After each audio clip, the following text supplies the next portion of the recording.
Did you know that the fluttering of a butterfly's wings in Hong Kong can trigger a storm in New York? The butterfly effect is very useful to explain the way in which the atmosphere operates and also how the chaos and the complexity of the system is. It tells us, to put it in a nutshell, that a small change in one part of the system may provoke changes elsewhere.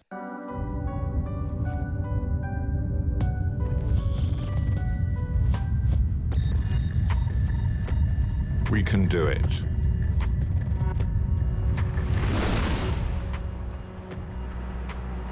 The effects of global warming are already visible.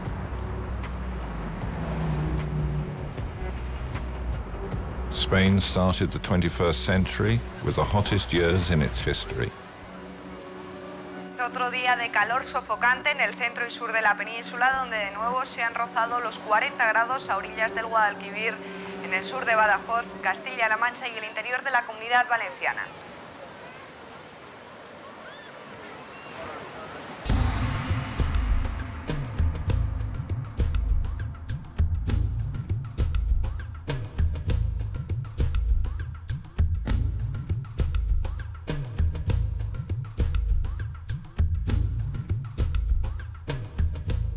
There is less and less snow in the world. The ice cap is melting. The sea level is rising. On the Spanish coastline, it is estimated that by the end of this century, it will have risen by 50 centimeters compared with present levels, which will lead to the disappearance of many beaches. Trees blossom out of season. Bears don't hibernate. Birds change their migration cycles. In short, nature is confused.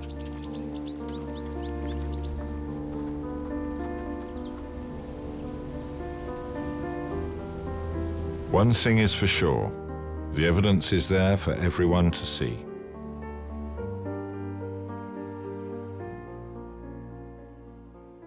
There was an important aspect in climate change and in the irregularity of the energy system, and that's obviously the emerging countries want to get the same levels that we have today. They want to be developed and they are consuming more and more. It's always China and India that we speak about, but we'd have to add Brazil, Mexico, Indonesia. There are countries, the emerging countries, who are accelerating their economies very strongly, and naturally they need energy. Some of them have natural resources.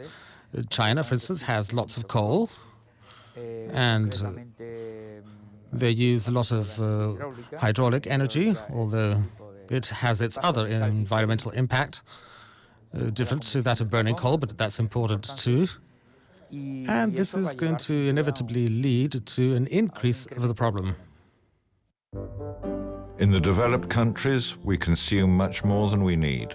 We have turned extravagance into a way of life.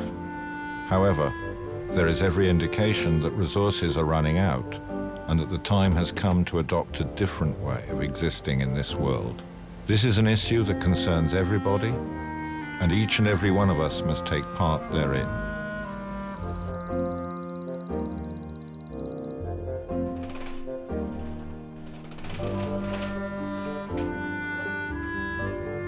We can enjoy the resources without exhausting them and coexist with the environment whilst respecting it. A different way of life that will allow us to live better. The UN has raised the alarm. If we carry on this way, the average global temperature could increase by up to 4 degrees. What would life be like then?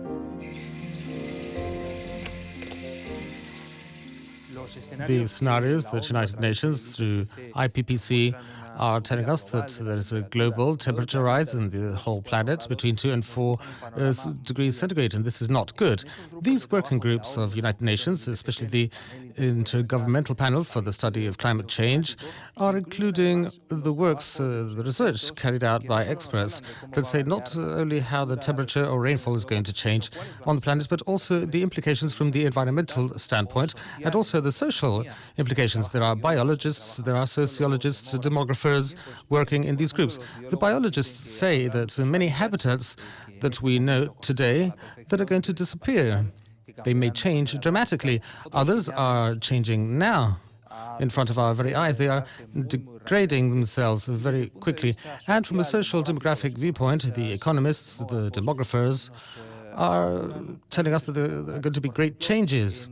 For instance, there's going to be a dramatic reduction of the water resources in the planet, and this is going to affect the most sensitive areas, the poorer areas of the planet, which are in a very difficult balance in that sense, in terms of providing food and crops for emerging countries, the third world in Asia. These are countries that are going to be negatively influenced by climate change. The crops shall be of less quality, there shall be much less food, and this is critical. And of course, the visual impact, the physical impact, shall also be noteworthy in many areas of the world, especially because the drier areas are on the rise. And the green areas, so to speak, are retreating. And this is going to have an impact on the planet as we know it today. In a very short term, because 100 years in the history of biological evolution is practically nothing. The Earth's atmosphere is a wonder, able to regulate the temperature. The Earth warms up thanks to the energy of the sun. And when the Earth reflects this energy to the atmosphere and acts as a warm radiator, the steam from the water and the carbon dioxide prevents the loss of heat. These are the so-called greenhouse effect emissions. Without them, our planet would be cold, desolate, and uninhabitable.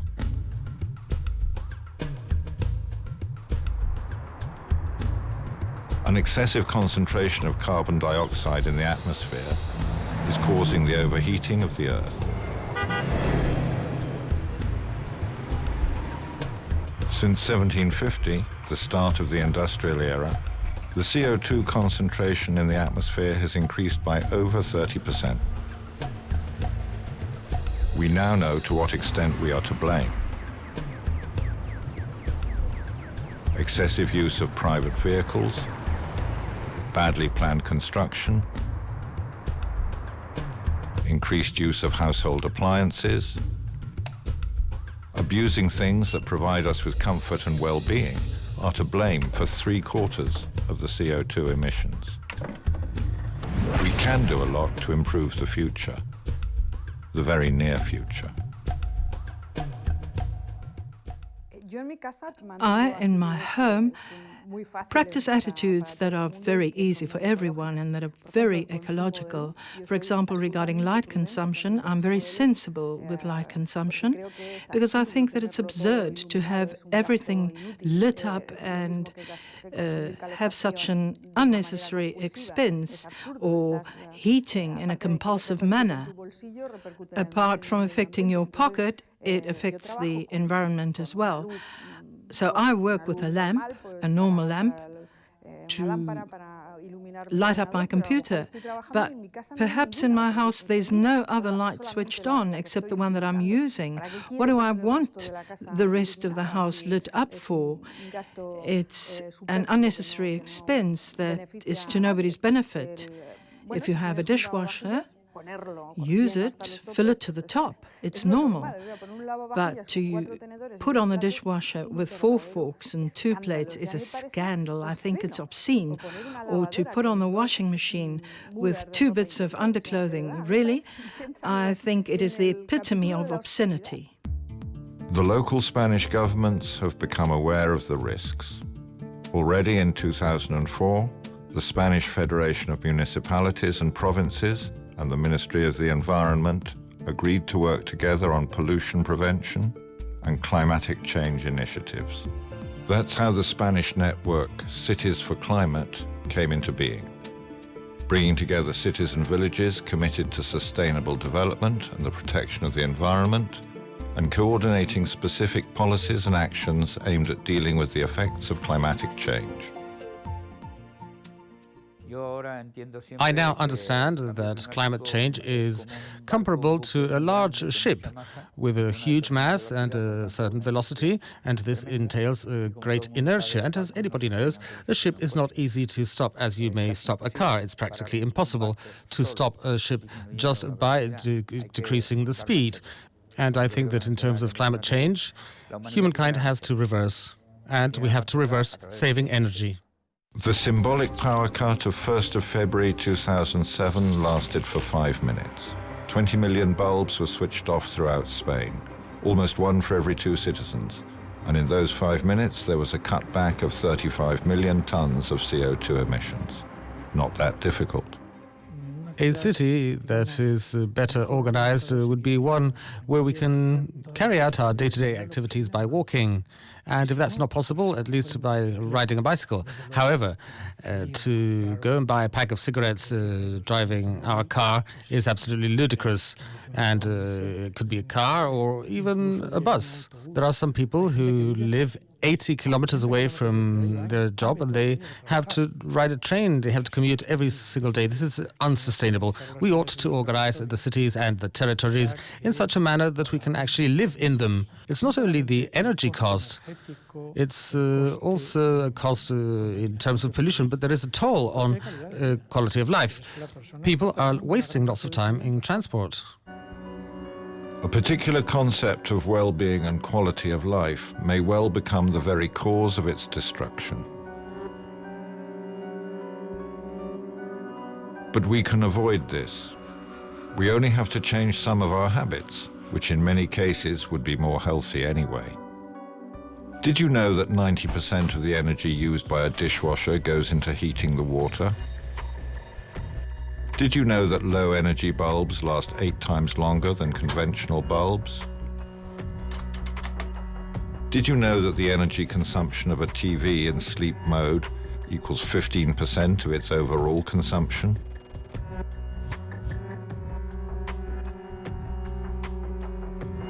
Did you know that a plastic bag takes more than half a century to decompose? Did you know that private cars represent 15% of all energy used in Spain and approximately half of the energy used by each Spanish family? Did you know that in the city, cars use almost 3 times as much energy per person per kilometer as a bus? Did you know that the car is one of the main sources of gas emissions with a greenhouse effect? In cities, there are many things you can do regarding transport. In fact, the way cities are at the moment, especially Spanish cities, where there's a lot of versatile use given to the cities, such as businesses and jobs in the city, just by trying to use the car less often and pressurizing so that we can adapt situations so that we can use a bicycle or similar vehicle, and coordinating public transport with pedestrian paths or planting trees so that the walk will be more pleasant, we can stop using cars for short trips, which means a tremendous fuel consumption and a lot of pollution on trips for which the car is not necessary. So making cars less important in the cities, we will be able to enjoy the city more, we will pollute less, and we will collaborate less with climatic change. In Spain, we have got down to work. 11 of every 100 citizens in our country use a bicycle more than 5 times per week. And there are more and more initiatives to encourage the use of public transport.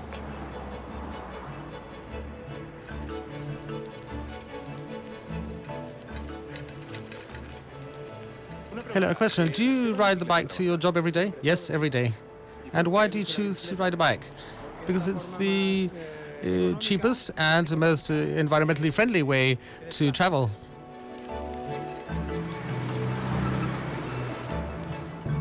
Vitoria-Gasteiz has created a network of urban tracks for cyclists and pedestrians. The aim is to encourage the use of the bicycle as a means of sustainable transport. The municipality of Sevilla has made the use of solar panels compulsory in all new buildings. With this, they hope to cut back on carbon dioxide emissions by up to 25%. The design of the cities could be much more a system of making use of good natural conditions. Besides, in the case of Spain, almost the entire peninsula and the Canaries, it would be very easy because we spend almost 50% of the year in comfortable conditions. So it's very important to make use of these good conditions for a start. And very easy, extremely easy, with the amount of solar radiation that we have, achieve the rest of the comfortable conditions when we don't have them the rest of the year.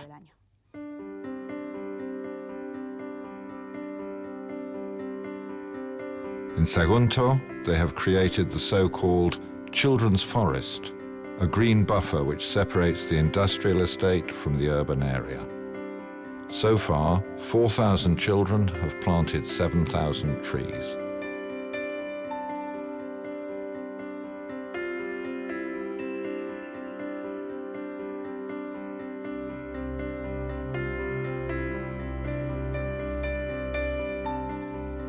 In Barcelona, the urban development plan Frente Litoral del Besós promotes energy saving by means of a district heating and refrigeration system, with a power plant which is the first one of its kind in Spain. One of the problems that we face nowadays, perhaps more in developed countries than in developing countries, is that our cities are not very efficient in terms of energy. In other words, there are cities that consume too much for what they have to offer. And so we'd have to try to have more efficiency in our cities. One of the problems is in the fragmentation of the territory. That is to say, cities are broken up into small pieces. In one piece, a family lives, or a set of families who have there are certain income levels. In another piece, we have another set of families. Then in another piece, we have the offices, then the industries, and thus the city is fragmented into little bits. And as it is broken up, the parts are more and more separated from one another. If you want to go and have fun, you have to travel for 3 kilometers. If you want to go to work, you have to travel 8. And that's the way we're building cities that are not like the old cities where in 500 yards radius you had everything that you needed. This radius is now 3 kilometers and you cannot walk there. Did you know that each degree of your heating increases CO2 emissions by 7%? Did you know that urban driving uses more than double the amount of fuel than on the highway? I'm convinced that the only solution to the problem has to issue from the citizens, and that's the way it's going. Everything else, of course, helps. It's very important to have the involvement of the governments. Our government is making the necessary decisions. It's important. However, if the citizens are not practicing them, then it's worthless. The first to have to be convinced are the citizens and the municipalities, the regional authorities, the national governments, and the world government, if there were one. It would be very important. There's the message to Urbi et Orbi, launched by Mr. Albor. I think that it's an important contribution to this raising of awareness, and I'm convinced that that's one of the keys.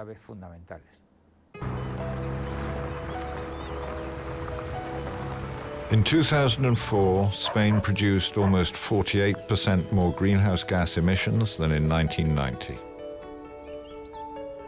It's not about changing our consumption guidelines radically, but rather to consume in a responsible way.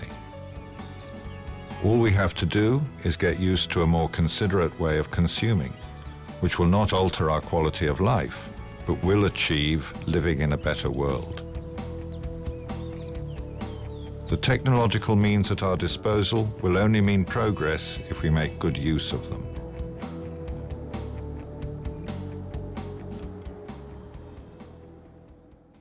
Even though the concepts city and nature may appear to be incompatible, this is not so, as in the city, the rain falls, the sun shines, the wind blows through the streets. What may be incompatible is some advantages of nature to be used by the city. If the streets of the city could drain the water into the ground, if we could use solar heat to heat or cool the buildings, or catch up rainwater to use it, then it wouldn't be incompatible.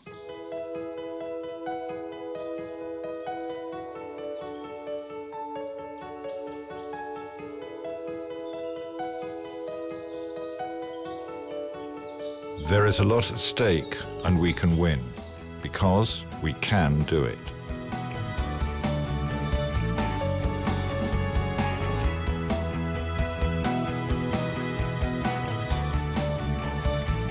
Turn the thermostat down in winter and up in summer. Only 2 degrees will cut down on the energy you use in your home by half. Turn the temperature down in your washing machine and dishwasher. This way, you will save on the energy needed to heat the water. Use the dishwasher and washing machine only once they're full.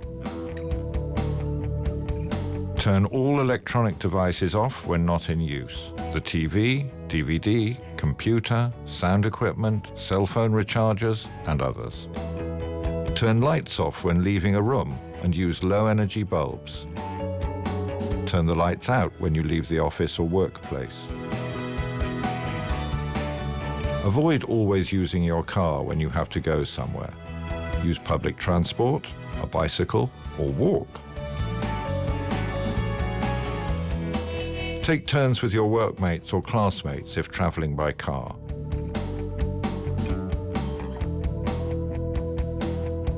Avoid using single-use products. Use reusable shopping bags.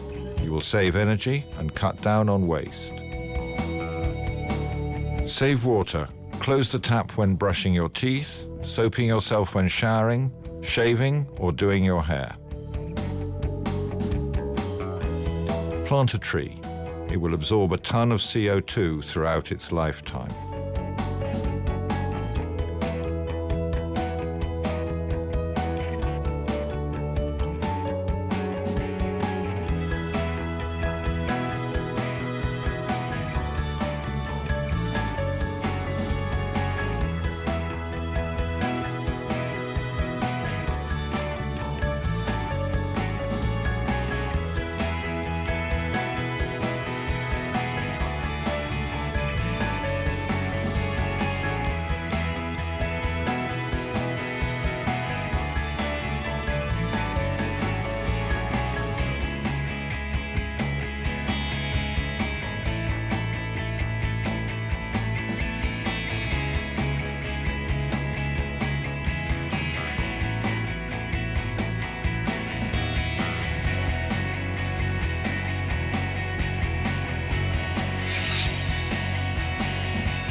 Did you know that the fluttering of a butterfly's wings in Hong Kong can trigger a storm in New York?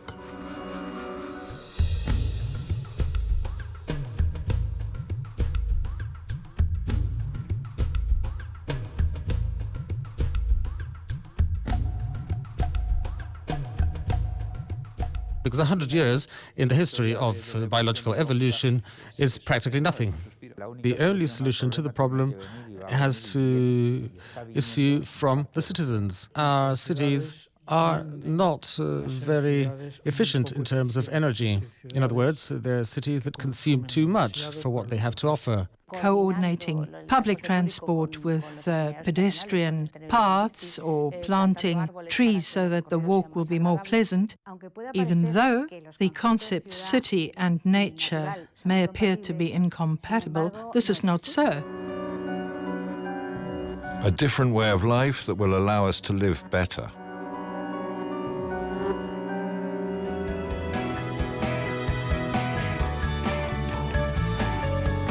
In Spain, we have got down to work.